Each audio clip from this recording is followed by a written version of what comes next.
중부권 최초의 교육병원인 충남대학교 병원. 사람 중심의 행복한 병원을 만들며 지역을 넘어 대한민국의 의학 발전을 선도하고 있습니다. 오늘 이슈앤피플에서는 중부권 제1의 대학병원인 충남대학교 송민호 병원장과 함께합니다. 네, 원장님 안녕하세요. 안녕하세요. 먼저 시청자 여러분들께 인사 말씀부터 해주시죠. 안녕하십니까. TJB 시청자 여러분, 건강하시고 활기찬 가을을 즐겨주시기 바랍니다.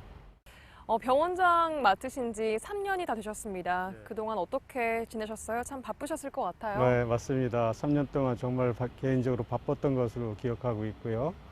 우리 병원의 의료의 질도 높여야 되겠고, 그 다음에 우리 병원이 세종시에 커다란 병원을 짓고 있습니다. 그래서 세종시 병원 건립공사도 있었고, 또 내부에서는 본관 리모델링, 수술실 리모델링 여러 가지 사업들이 있어서 정말 바쁜 3년이었던 것으로 기억하고 있습니다. 네, 최근 충남대학교 병원에 좋은 소식이 참 많이 들려왔는데 그중에 하나가 미국 뉴스위크가 주관한 이 대한민국 최고의 병원 부문에서 지방 국립대 병원 중에 2위를 차지했습니다. 맞습니다. 축하드립니다. 네, 감사합니다. 네. 어떻게 해서 이런 성과가 있었을까요? 뉴스위크지는 세 가지 부분에서 평가를 하고 있습니다. 첫 번째는 동료 평가라고 해서 의사, 간호사들이 그 병원에 대해서 평가하는 것이 있고, 고객 평가가 있습니다. 우리 병원을 방문하시는 환자분, 가족들이 또 평가하고, 세 번째는 그 시설이 국제적 수준에 맞는지에 대해서 평가를 하고 있는데, 모든 요소에서 저희들이 평가를 받아서 이번에 좋은 성적을 얻었습니다. 이것 외에도 지난해 또 2018년 공공기관 기관 고객 만족도 조사에서 A등급을 받았어요. 이건 또 고객들이 주는 점수인 만큼 의미가 클 것 같은데요. 맞습니다. 우리 의료기관을 이용하는 고객들, 즉 환자분들, 그리고 그의 가족들이 우리 병원을 방문하고 난 다음에 그 경험이라고 하는 우리 병원에 대한 좋은 인상을 제안을 해주셨기 때문에 다른 어떤 평가보다도 저희들이 귀중하게 생각하고 있고, 또 모자란 부분에 대해서는 좀 더 개선해야 되겠다, 이렇게 계획을 세우고 있습니다. 병원장으로서 참 뿌듯하시고 기분이 좋으셨겠어요. 감사합니다. 우리 병원장님께서는 의사이시면서 또 연구 활동을 많이 하신 걸로 알고 있는데요. 최근에 좋은 성과를 또 거두셨다고요? 네, 우리 병원의 이제 주 역할이 교육과 진료 그리고 연구 기능입니다. 모든 교수님들께서 좋은 연구 실적을 내고 있는데 저 같은 경우에는 내분비 대사질환, 특히 당뇨병이라든지 갑상선암에서 연구를 하고 있습니다. 최근에 자랑스럽게도 제 연구가 설원 학술상의 수상자로 선정이 돼서 그 공로를 인정받은 바가 있습니다. 축하드립니다. 감사합니다. 네. 방금 말씀하신 이 당뇨병이 사실 흔한 질병인데도 꽤 무서운 질병입니다. 맞습니다. 당뇨병으로부터 자유로우려면 어떻게 건강관리를 평소에 하는 게 좋을까요? 지금 말씀하신 것처럼 당뇨병이 워낙에 우리 사회에 널리 알려져 있고, 많은 환자분들이 당뇨병을 앓고 계시기 때문에 그 중요성이 더욱더 부각되고 있는 것 같습니다.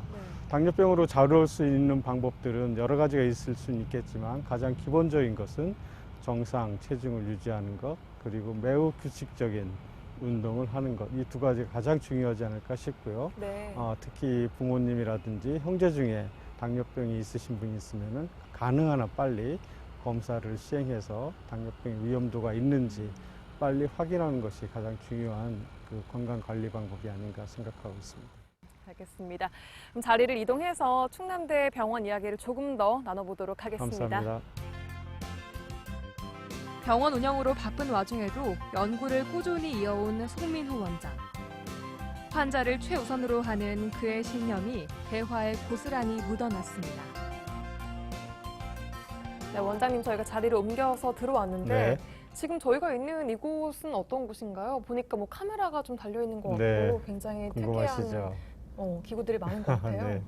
여기는 우리 병원에서 자랑하는 재활센터 건물이고요.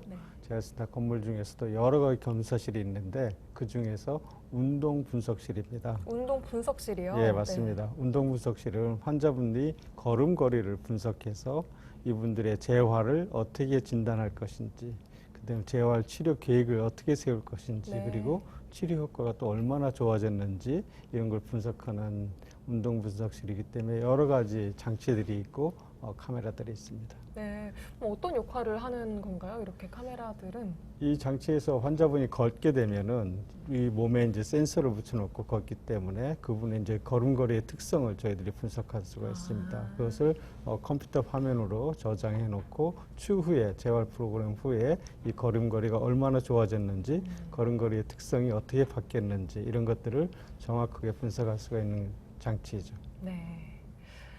지난 9월에 들어보니까 처음 암 진료 안내센터라는 곳을 예, 개소했다고 들었습니다. 예. 어떤 곳인지 소개 좀 해주세요. 아시다시피 지역에 우리 병원에서 암센터를 오랫동안 운영했지 않습니까? 네. 그래서 우리 암센터를 운영하면서 지역의 암 환자들의 생존율이 많이 좋아졌습니다. 우리가 전체적으로 우리 병원 치료받고 있는 암 환자들이 5년 생존율이 약 70%에 육박을 하고 있습니다. 네.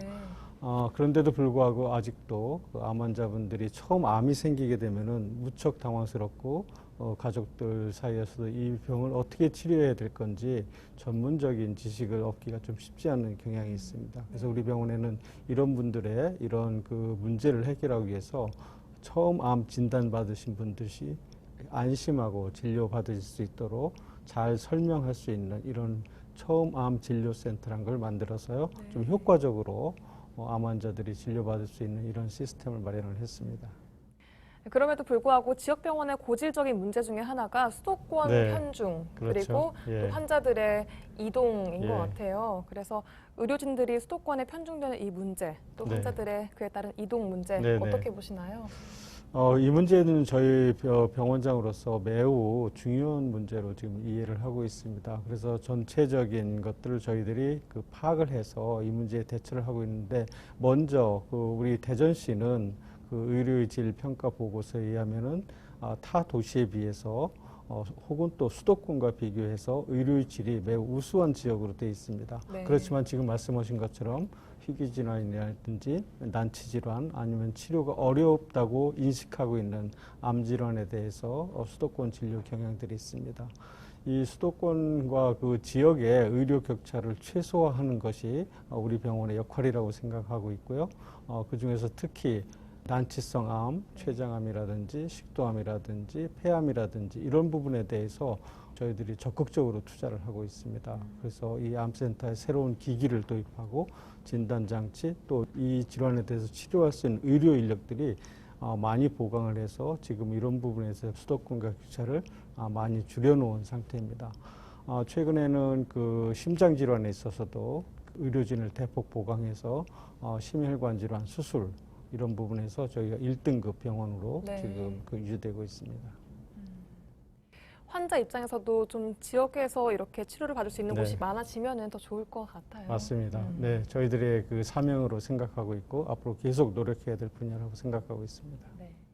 또 최근 권역 응급의료센터의 중요성이 강조되고 있습니다. 네, 맞습니다. 이 중증 환자에 대한 대비는 어떻게 하고 계신가요? 권역 응급의료센터를 운영하는 주 목적이 지역의 중증 환자에 대해서 진료 체계가 제대로 잡히도록 하는 것이 권역응급의료센터 운영 목적이거든요. 네. 그래서 우리 병원은 대전시의 중환자실 같은 역할을 해줘야 되기 때문에 권역응급의료센터는 엄격한 기준에 의해서 네. 중환자들 중심으로 저희가 진료를 하고 있습니다. 그런데 지역사회에서는 아무래도 중증에 대한 질환뿐만 아니고 네. 급한 질환은 우리 병원으로 오는 경향들이 있기 때문에 시민들께서도 이 점을 이해하셔서 가급적이면은 중환자인 경우에 우리 병원으로 올 수 있는 이런 시스템이 시민과 함께 협조가 돼야 좋은 권역 응급의료센터가 운영되지 않을까 이렇게 생각합니다. 네. 이 충남대 병원 그리고 원장님께서는 공공의료 사업도 추진을 네. 많이 하고 계신 예, 걸로 알고 맞습니다. 있습니다. 예. 어떤 게 있었는지 소개 좀 해주세요. 우리 병원이 공공의료기관이지 않습니까? 그렇기 때문에 이제 공공의료에 대해서 체계적으로 이 사업을 추진하기 위해서 저희가 조직을 개편했습니다. 공공의료 사업단을 저희들이 만들어서 병원에 있는 모든 공공의료 조직을 효율적으로 운영하는 이런 시스템을 만들었고 또한 지역의 공공의료의 책임 의료기관으로서 여러 공공병원들이 있습니다. 의료원까지 포함해서 여러 가지 공공의료기관이 있는데 이런 공공의료기관이 네. 안심하고 서로 네트워크를 이뤄서 다양한 질환들, 중증 질환들, 특히 심혈관 질환이라든지 이런 부분에 대해서 안심질환 네트워크를 만들어서 공공의료기관으로서의 책임을 다하려고 노력을 하고 있습니다. 네. 이는 앞으로 공공의료기관에 대한 역할은 앞으로도 더 저희들이 확대할 예정이고요. 그래서 문재인 정부가 지금 추진하고 있는 여러 가지 그 공공의료 사업에서 선도적인 역할을 할 생각입니다. 네, 원장님 그리고 뭐 메르스나 홍역, 네. A형 간염 같은 신종 감염병에 있어서도 치료에 이 충남대 병원이 많은 역할을 한 걸로 알고 네. 있습니다. 예, 감사합니다. 저희가 기억을 떠올리기 쉽진 않지만 2015년도에 전국을 그 메르스가 이제 강타를 했습니다. 대전은 그 중에서도 메르스 환자가 많이 발생된 지역이었고요. 우리 병원은 그때 당시에 가장 많은 환자를 입원시킨 병원 중에 하나였습니다. 그렇지만 우리 병원이 그 메르스 환자를 성공적으로 관리해서 단 한 건의 원내 감염이 없었던 병원으로 저희가 기록을 남겼고요. 그 와중에 그 많은 지역민들이 후원을 해주시고 또 성원을 해줘서 메르스 사태가 잘 해결되지 않은가 싶습니다. 메르스 사태 이후에 우리 병원이 이 감염병에 적극적으로 대처하기 위해서 음압병상을 설치를 좀 확충했습니다. 그래서 그 이후에 새로 생길 수 있는 여러 가지 신종 전염병에 대해서 지금 완벽하게 대비를 해놓고 있는 상황입니다. 저희 그 감염 의료진들이 적극적으로 대전시 공공보건행정과 그 협업을 통해서 문제 해결을 시도하고 있습니다. 최근 원장님이 또 하나 큰 과제를 맡았다고 들었는데 예. 어떤 과제인가요? 아까 말씀하신 대로 그 국립대 병원의 이제 주 기능이 교육, 연구, 진료 이런 부분들이 있는데 그 중에서 이제 연구 분야에 있어서 저희들이 의료 산업의 발전에 충남대학교 병원이 기여를 해야 되겠다는 생각으로 저희들이 지역 의료, 특히 지역 의료 산업, 그 바이오 헬스케어 산업이라든지 이런 쪽에 혁신 의사들을 양성해서 이 바탕으로 새로운 기술을 발화시키고 이 새로운 기술이 지역의 여러 가지 그 산업의 기반이 될 수 있는 이런 프로젝트를 저희가 구상했습니다. 이건 네. 우리 병원과 지자체, 즉 대전시죠. 대전시와 중앙정부가 같이 힘을 합쳐서 첨단 의료, 이런 융합형 의사과학자 양성 사업을 저희가 시작을 했습니다.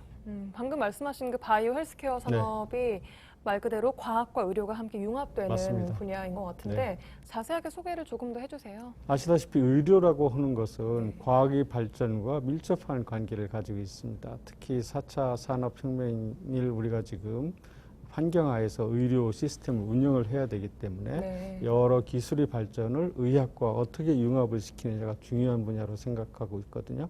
그래서 실제 우리가 지난 3년 동안 연구소, 대학, 다양한 기술들을 우리 병원에서 테스트할 수 있는 이런 프로젝트를 많이 수행을 했습니다.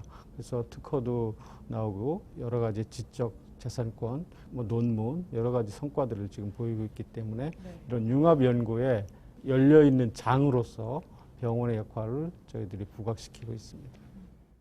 그리고 100세 시대를 맞이해서 병원들도 준비해야 할 것이 꽤 더 많아지고 복잡해진 걸로 알고 맞습니다. 있는데요. 충남대 병원은 어떤 준비들을 좀 하고 있나요? 과거의 병원은 아프신 분들이 와서 진료를 받고 그 질병의 해결이었다고 본다면은 앞으로는 그 시민의 건강 전체를 일생 동안 관리해주는 병원 시스템으로 갈 가능성이 높습니다.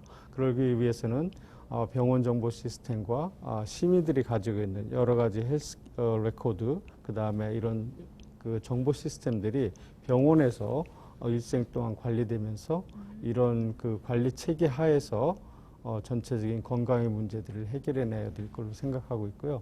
이런 그 예방의학적인 그 역할들이 아까 좀 전에 말씀드린 것처럼 공공의료와 그 합쳐져서 새로운 병원의 역할이 되지 않을까 싶습니다.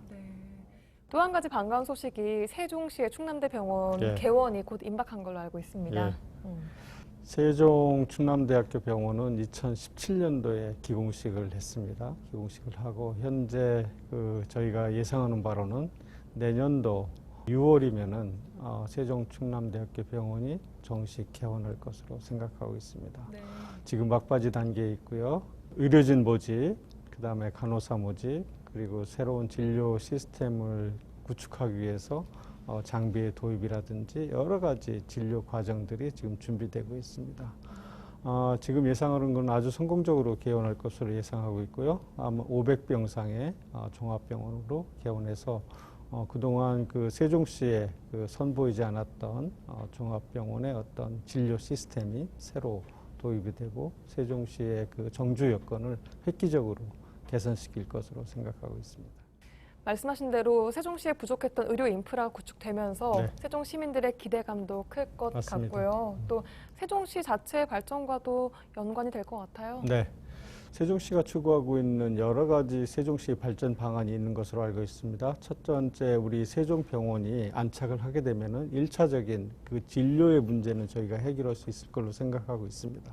그렇지만 여기 세종충남대학교 병원은 대학병원이기 때문에 대학병원이 가지고 있는 여러 가지 역할들을 수행할 것으로 생각하고 있고요. 그 중에서 특히 바이오 헬스케어 분야의 첨단 그 지식 산업들을 병원에 녹여내는 일들을 저희들이 할 수 있을 걸로 생각합니다.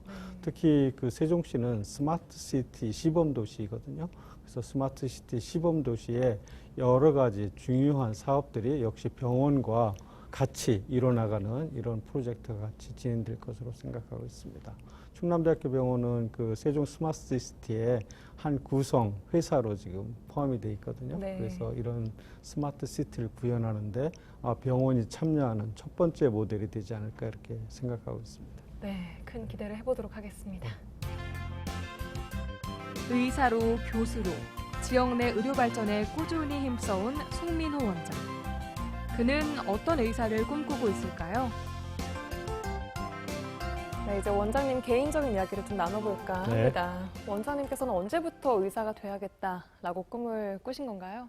글쎄요, 구체적으로 언제라고 이렇게 말씀드릴 수는 없을 것 같은데 제가 유년기를 그리고 초등학교, 중학교까지 시골에서 보냈습니다. 네. 작은 마을에서 이렇게 생활을 했는데 성장하는 과정에 그 가장이라든지 아니면 그 어머님이라든지 아니면 가족 형제들이 질병의 문제로 제대로 치료받지 못해서 가정이 파괴되는 모습들을 여러 가정을 봤습니다. 네. 그러면서 질병의 문제가 해결돼야 우리 사회적인 여러 가지 문제들이 해결되겠다 이렇게 생각은 해봤습니다. 그리고 고등학교 진학 후에 의과대학에 진학을 하게 됐습니다.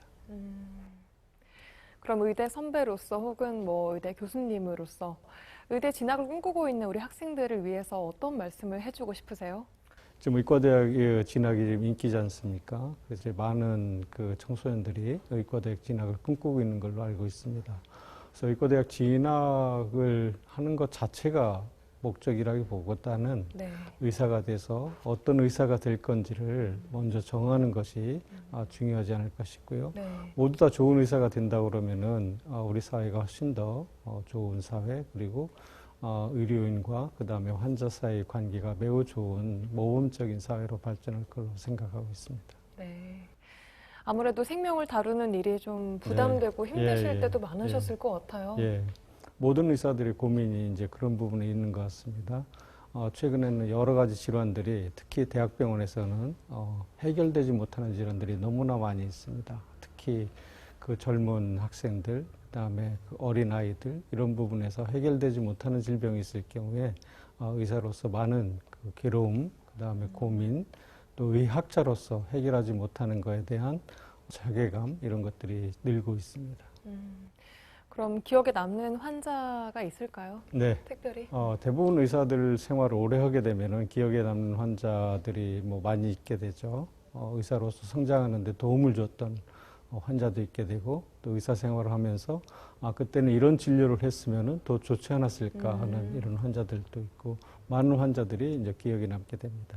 구체적으로 어떤 환자가 제일 남으실까요? 대부분 환자 중에서 기억에 남는 것은 그때 당시에는 그 의료 기술이 발전하지 못해서 환자한테 충분히 치료를 하지 못했던 그리고 지금 의료 기술이 발전돼서 해결할 수 있었던 환자들 이런 분들이 이제 기억에 남게 되죠. 아쉬움이 많이 남으신 맞습니다. 것 같아요. 네.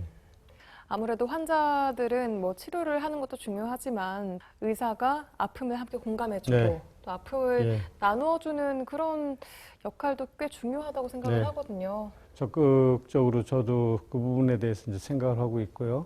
지금 현재 뭐 인공지능이라든지 여러 가지들이 이제 의사의 많은 역할을 이제 대체하지 않겠느냐 이렇게 생각들을 하고 있습니다. 여러 가지 기술 자체는 이런 4차 산업혁명이 가져오는 기술의 발전에 의해서 대체가 될 것으로 생각하고 있습니다. 그렇지만 환자 공감하는 능력, 이것은 인공지능이라든지 이런 걸로 대체할 수 없기 때문에 앞으로 환자와 의사의 소통, 공감 이런 것이 더 중요한 그 요소가 되지 않을까 싶습니다. 그런 점에서 원장님께서는 그런 걸 환자들이 굉장히 좀 네. 기대를 한 거에 대해서 좀 네. 잘 해주신 편이라고 생각하세요? 글쎄요. 그건 이제 환자분 경험의 평가이기 때문에 아쉬운 부분이 많이 있을 걸로 생각하고 있고요. 모든 의사들이 같이 노력해야 되지 않을까 싶습니다. 그럼 개인적으로 가장 힘들 때는 어떤 순간인가요? 의사로서 가장 힘든 부분은 역시 해결하지 못하는 환자들, 그다음에 우리가 의학적으로 치료해내지 못하는 이런 부분, 아까 말씀하신 것처럼요. 예, 그런 부분이 가장 그 어려운 부분으로 생각하고 있습니다. 그리고 그 다음에 이제 어려운 부분들은 지금 그 의료진들하고 그다음에 환자들 사이에 어떤 신뢰관계가 깨진다든지 아니면 의사소통에 문제가 있다든지 이런 부분들이 그 새로운 어려운 문제로 지금 부각되고 있습니다.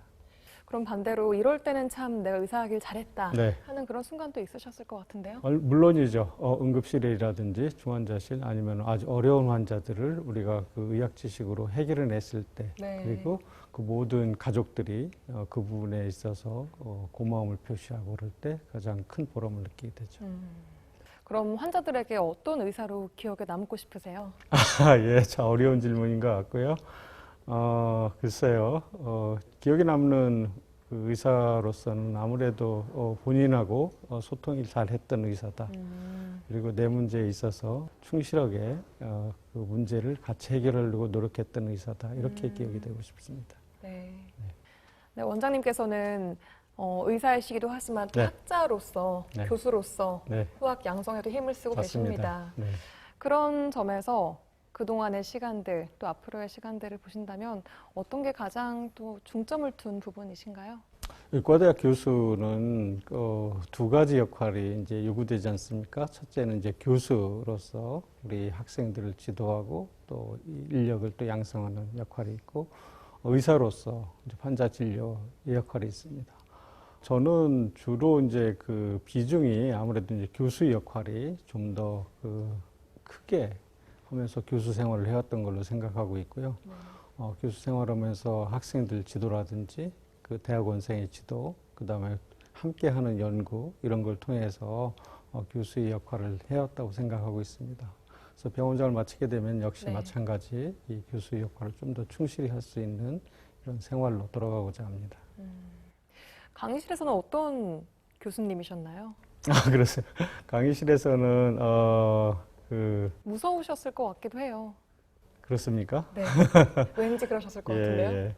강의는 좀 제 스스로 엄격하게 진행을 했던 것으로 생각하고 있고요. 일부 그 학생들은 지금 아나운서님이 말씀하신 것처럼 엄격한 그 교수였다. 또 일부에서는 의학의 원리를 잘 강의를 해줬다. 네. 뭐 여러 가지 평가들이 있는 것 같습니다. 학점은 잘 주셨나요? 잘 줬습니다. 아, 그랬어요? 알겠습니다. 3년의 임기를 이제 마무리를 하고 계십니다. 그간 어떤 시간이셨나요? 3년의 임기는 저한테 개인적으로 많은 경험을 한 시기였었고요. 또한 도전의 시기였었고 네. 제가 또 성장하는 시기로 생각을 하고 있습니다. 모든 것이 다 감사의 시간으로 생각하고 있고요. 앞으로 제 살아가는데 새로운 토양이 될 것으로 생각하고 있습니다. 그럼 앞으로의 계획이 있으시다면 어떤 계획이 있을까요? 원장을 놓게 되면은 이제 새로운 계획은 이제 교수로서 또 의사로서 생활 그것에 이제 만족하고 지역사회에 또 기여할 수 있는 방법 이런 것들을 찾으면서 생활하려고 생각 중에 있습니다. 네. 마지막으로 시청자 여러분들께 인사 한 말씀 해주시죠. 충남대학교 병원은 지역민의 신뢰를 가지고 그 바탕 위에서 성장하고 있습니다. 좋은 병원을 만드는 것은 저희 구성원의 역할이기도 하지만 지역민들의 염원이기도 합니다. 우리 모두가 노력해서 지역에 좋은 병원을 함께 만들어 가도록 합시다. 감사합니다. 네, 오늘 긴 귀한 시간 내주셔서 감사합니다. 고맙습니다. 고객들에게 받은 사랑을 행복으로 돌려드리겠다는 충남대병원. 글로벌 의료 인재 양성과 끊임없는 연구로 환자의 행복을 최우선하는 든든한 우리 지역의 병원으로 성장하기를 기대하겠습니다. 지역의 이슈를 함께 공감해보는 이슈앤피플, 저는 다음 시간에 다시 찾아오겠습니다.